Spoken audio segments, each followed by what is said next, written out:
Hi, this is Devlin Miles from Sweet Little Bloodhound. We are launching our SLB In the Trailer podcast, which we will be doing interviews with featured artists that we are hosting at Putnam's Unplugged on Sunday nights for a few months. And that's Putnam's Pub and Cooker on at 419 Myrtle Avenue, Brooklyn, New York. And it's a great intimate setting to see artists. So today I have with me Kim Nicholais from Nicholais Photography. She's one of the photographers that's going to be photographing the indie artist.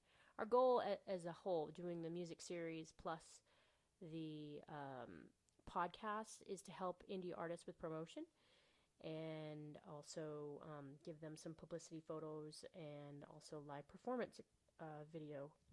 So we're trying to lower the overall cost but increase the reward for the indie artist. So Kim Nicholais has been invited to be a part of the project, and she's offering her time, so we're really happy to have her on board. Tell us a little bit more about what things that you have as experience. Give me a little bio, ruckus. A little bio ruckus. Okay, so I'm a freelance photographer here in New York City, and I have a range of backgrounds.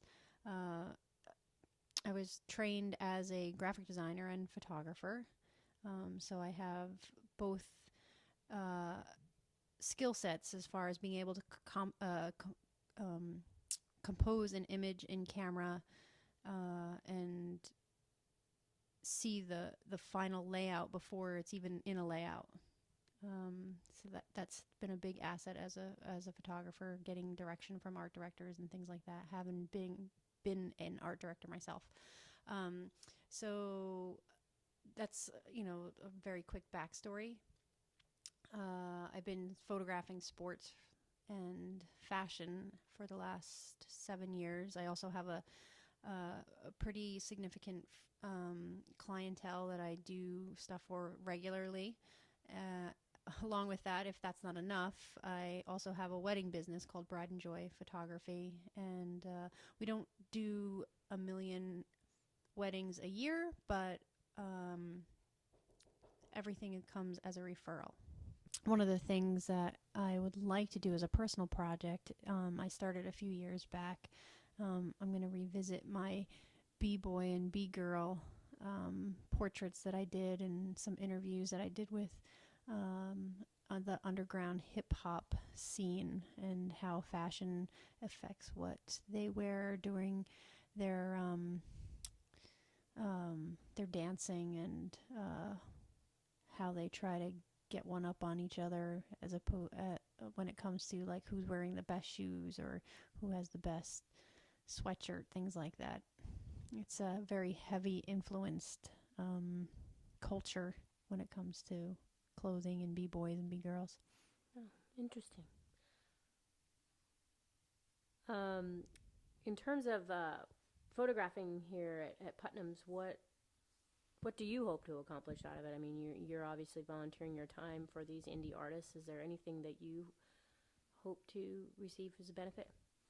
I think one of the things that I'd like to see come out of photographing the artists at Putnam's is being able to capture the space and the artists in the space, how they work within the space. There's some really great design details within the upstairs and the downstairs, and the downstairs party room is really great. I think they did a tremendous job at utilizing that space and creating these vaults and the DJ booth, and I think it'll make for some really great photographs. I know there's different facets of photography, and you've mentioned some of them being sports and fashion, and there's also wedding photography, and you've kind of covered a gamut on all of that. So from personal photography to commercial photography to fashion photography, what do you enjoy most? I think I definitely enjoy the documentary side of things, whether it's documenting a wedding or just being out on the street and taking pictures. whether it's with just my iPhone or if I happen to have my camera on me. It's documentation. And it's one of those things that when I photograph a wedding, I'm not really trying to capture every single thing that's happening in the wedding, but it's the key moments that the bride and groom don't get to see because they're off doing something else. It's storytelling. And I think that's why I was so drawn to, one, being an art director, two, being an artist in general, actually. And now being a photographer, it's about telling stories. And a photo can last as long as time. So Yeah, I think that's a really great point that you brought up, being that it's a storytelling medium as well. And one of the reasons why I was so interested in doing the music series here at Putnam's was the fact that other artists are telling their own stories, whether they're telling from another perspective of someone they know, a stranger or whatever. It's all about storytelling, and there's different capacities in which we tell stories. So it's interesting that you brought up photography is one as well. yeah, well, I think I love music, and the side of music that I love the most is that I can create a picture in my head from the lyrics that come out of a songwriter or an artist or a musician. I think that being able to identify with a song is really important, and I latch on to songs or musicians that tell those stories more frequently than others. I'm not a huge, the style of music right now is a little frustrating to me because I feel like it all sounds the same. So I'm drawn to more of the style that's going to be happening here at Putnam's, whether it's the songwriter series, or a folk singer coming in, or an indie art, straight up indie artist. I think that they all have some pretty amazing stories to tell. And if you can walk away at the end of the day and know that a little bit of that song was written for you, it's pretty amazing. Yeah, I totally agree. Can you tell me why? Can you tell me some of the artists that you are, like songwriters or artists that you're specifically impressed with lately or following? Lately, one of the biggest and has been for a long time is Brandi Carlile. I think she has an incredible way of telling a story and being able to emote the emotion that comes along with that story, and hearing the graveliness of her voice. I feel that way about, let's see, who else is there out there? Casey Musgraves, who's out of Nashville, who is a little controversial because of the heaviness of her lyrics. Ray LaMontagne, I really enjoy listening to him. I think he's got a really great storytelling ability, and you really feel like the song hit you when you hear it, when you hear his stuff. Those are just to name a few. I could probably And think how of more. one of the things that's going on right now is we've got streaming service, we got radio, we've got satellite radio, we've got podcast playlists.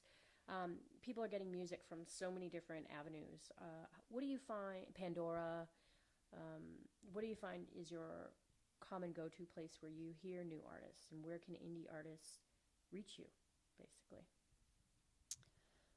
That's a hard question. I have to think about that a little bit, because I do like the aspects of Pandora and Spotify, and just being able to plug in somebody's name and know that they're going to rotate through a playlist. The frustrating part about those services are that it seems to be all of the same things that come up. So I keep it kind of limited.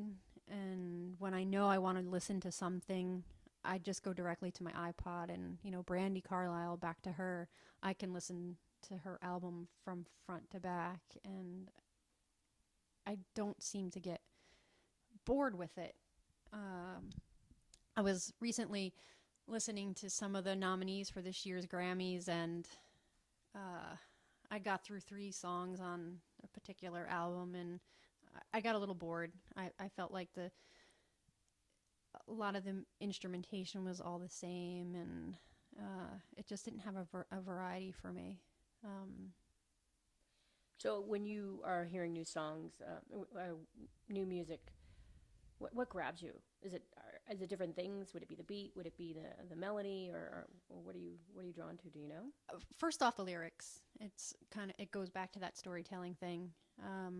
And then, I listen for the instrument and the melody, and if it all fits together, if it's a new song that I haven't heard before, I'll go and look that artist up. I'll go to their webpage. I'll go see who they are. One of the people that I came across years ago was Serena Ryder. I saw her live, and damn, she just hit you with a song, and it was like you got smacked in the face. And we saw her whole show, and I went and bought two of the CDs. And I look forward to every release that comes out of that Canadian. That's funny that you bring up Canada, because I am often quoted as saying, I think my music would go over really well in Canada. And I have no idea, and I'm basing that off on my own sort of skewed opinion of songwriters that have come out of Canada, and the Canadians that I've had the pleasure of meeting in my life and been surrounded by. I've gone to Toronto a few times, and Ottawa, and been able to perform shows up there.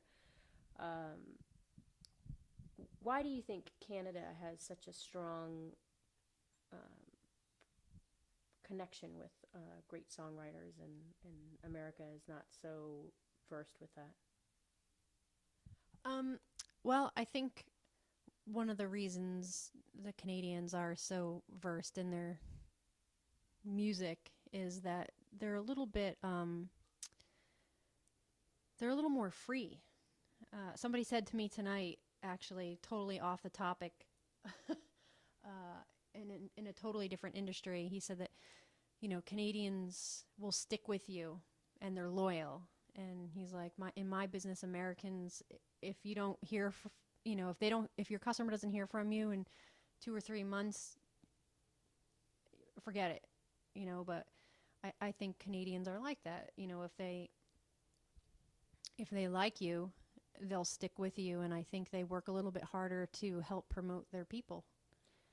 Yeah, I can see that. I also, there's a great pride and ownership in being an American, and that's kind of what a lot of other citizens from other countries that have wanted to come here and have, I want to be an American, or, drive across the border and try to get here, the fight to be an American because of the free will is also one of the reasons that we have such a hard time, sticking to, there's a lot of change that happens, whether it be in fashion, there's like, it's in music, whatever, in entertainment, 15 minutes of fame and you're out, one-hit wonders. It's just kind of like we can't hold on to anything to some degree. Yeah, well, not to get on the whole political thing, but, it's great to be an American. I'm proud to live here.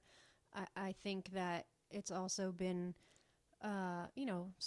look, media and technology has gotten in the way of living.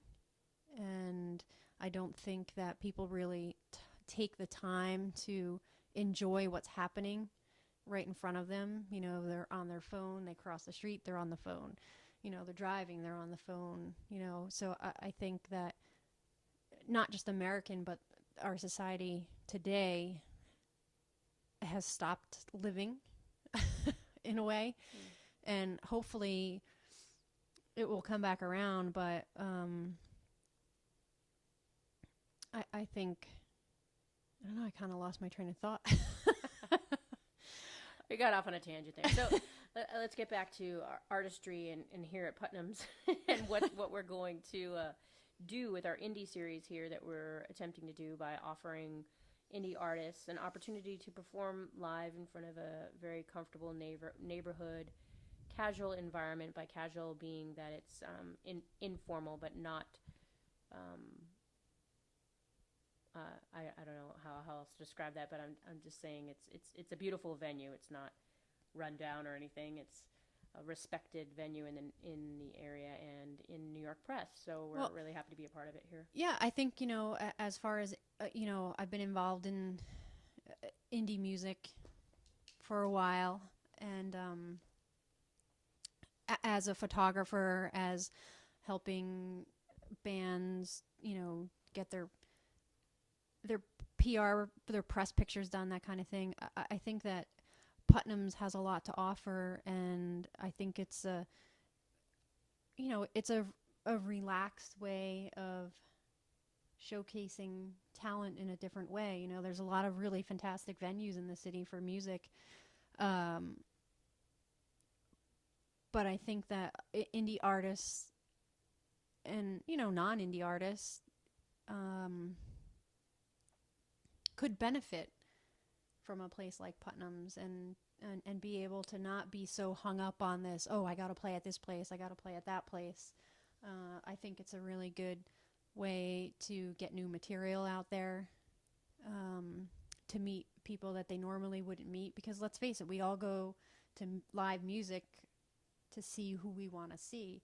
But if you're in more of a casual setting in Clinton Hill, Brooklyn, and you happen to walk into Putnam's and there's a really great act up there performing, you've just, been introduced to something new. And I think that's what's missing in music today.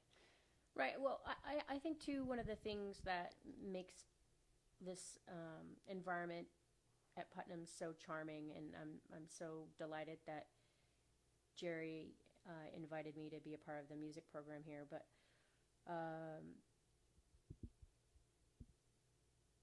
oftentimes with media and social media, you get a lot of different perspectives now that we didn't have before. With Facebook and Twitter and Instagram, and you can see how people are looking through, they're looking at their lives and what they choose to share. So it makes it more of a personal experience, and people feel actually connected to their artists. And one of the things that I thought about the Putnams, and generally we do an opener set and then 2 45-minute sets with the same artist or maybe 2 different artists.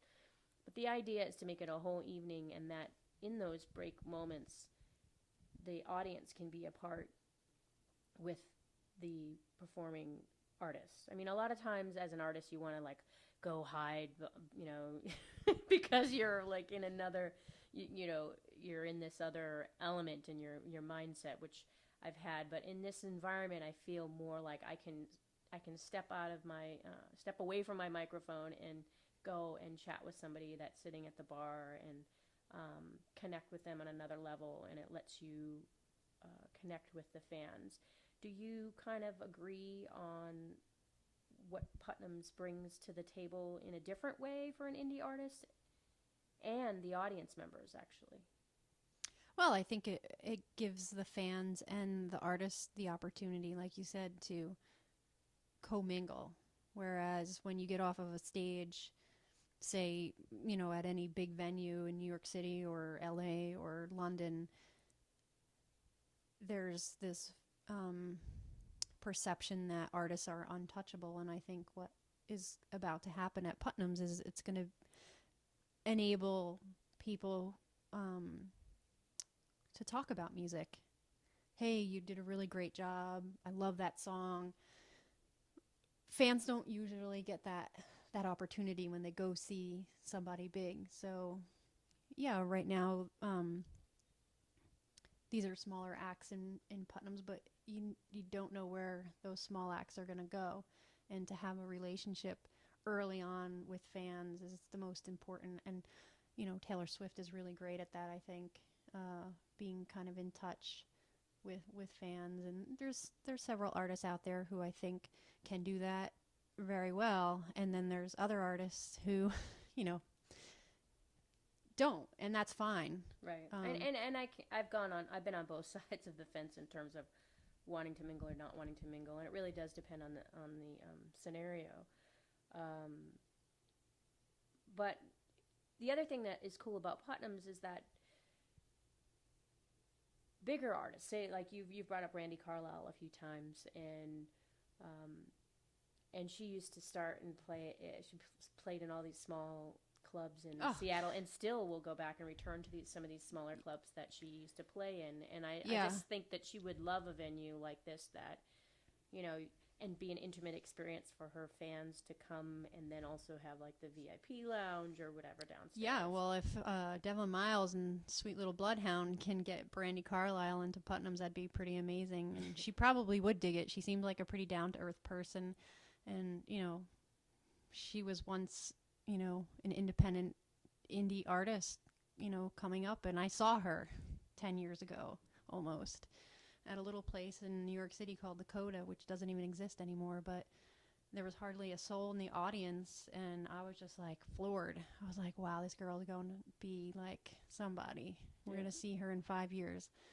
And, you know, turns out she's pretty big. And she's got a great live performance. I've been so amazed at what they can do on stage and how much they invite the audience in. I've seen them in crowds that are more of a festival that's not necessarily only their fans, and how much they win over the crowd. It's such a cool thing to see that happen when you see a new fan develop.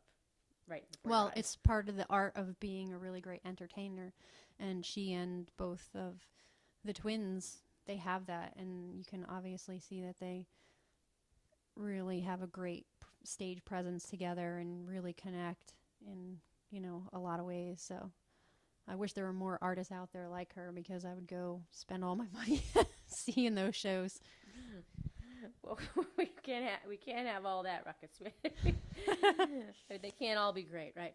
So, moving on to like about you, one of the questions I like to ask the other artists is, if you were to experience the world from another perspective, would be that like a time period, if you want to go to Prohibition period or go back to royalty days, or if you'd like to experience, let's start there. Is there another time? Is there a time period that you'd like to travel in or experience, if you could, firsthand? I've always been fascinated with like the Prohibition era. Actually, since you brought it up, I think bootlegging is something that I can't even imagine people have gone through. And you know, my dad always used to tell a story of when he was a young kid. He used to, you know, pull the wagon full of bootleg moonshine around the corner in Montclair, New Jersey, and I just can't imagine ever not being able to drink alcohol. So to me, having a secret little hideaway where you can go and get a sidecar or a Manhattan or, you know, whatever is kind of, it's cool. Yeah, I definitely, they did have a charming way about how they, you know, made the whole drink. It was a thing. You know? Yeah, it was a thing. Like, you just, you know, they had all their fancy bitters, and you don't see a lot of that anymore. And, you know, some places do. Actually, Putnam's has a pretty good bar, and they have some pretty great drinks that they've come up with over there. So yeah, speaking of which, they have a huge draft selection, and not to be like a commercial, but it's definitely one of the funnest bar scenarios, because of I call it like an S-shaped bar, that it makes it really easy to talk to people. And in the design, they really did a great job in thinking about you know, communicating with each other. It was a great idea. Yeah. Well, good thing there is no Prohibition, because there probably wouldn't be a Putnam's, and then we'd all be screwed. So right. And I'm getting sidetracked again. So let's go back to different perspectives. Is there a different culture that you would like to experience, you know, go to another country, or a religion base, or something that you think it would be interesting to have that? I think probably experiencing another country that speaks another language. I think that would be really cool. Do you have one in mind? Is there a culture that you're drawn to? You know, there's a few. I love French food, so experiencing French food and being able to enjoy the French. And I've been to Paris and traveled there a little bit. I haven't been to Spain, but that's definitely a culture that I would like to experience. There's a really great arts culture in Spain, so maybe that. And I've been to Italy, so I don't know. I just feel like Eastern Europe is not Eastern Europe, but Europe and some parts of Eastern Europe are a draw too. What about species? Is there another species you'd want to come back as, Good. or you're curious about their Good lifestyle? Lord. We like to go deep. Well, that's pretty deep. I've always had a pretty great fascination with elephants. Maybe I would want to be an elephant. I don't know. I think they live a, pretty emotional life, so I don't know if I can handle that. Interesting. Emotional life. Yeah, they never forget. Good point. And when they lose their child, they remember it forever. Oh, so I can't even imagine having to deal with that kind of thought process. But just their grace and the massive size of them, and to be able to walk around and like barely make a sound is pretty fascinating. It's interesting. We're going to be wrapping up here, but I just have a couple more questions. Sure. What is your, this is a little bit more on the heavy topic, so if you can answer it, we'll go into it. But do you have any idea in the greater scheme of life what your purpose is in terms of, I know that I'm supposed to do this? I think I'm supposed to record things. I'm supposed to document things, and I to be honest, I haven't found the thing that I'm supposed to be recording. So I can't say that I know what that is, but I know that I'm supposed to be taking pictures and dabbling in this and that is great, but there's a greater project out there that will make a huge impact. I just haven't found it yet. And just while you're on your search, how can people find you and follow you and fan you? Where can they get a hold of you? Oh, well, I love Instagram, obviously, for the pictures. So I'm on Instagram at KimNick22. It's KIMNICK 22. And then at my website at nicolaisphotography.com. Those are my two big social medias or contacts.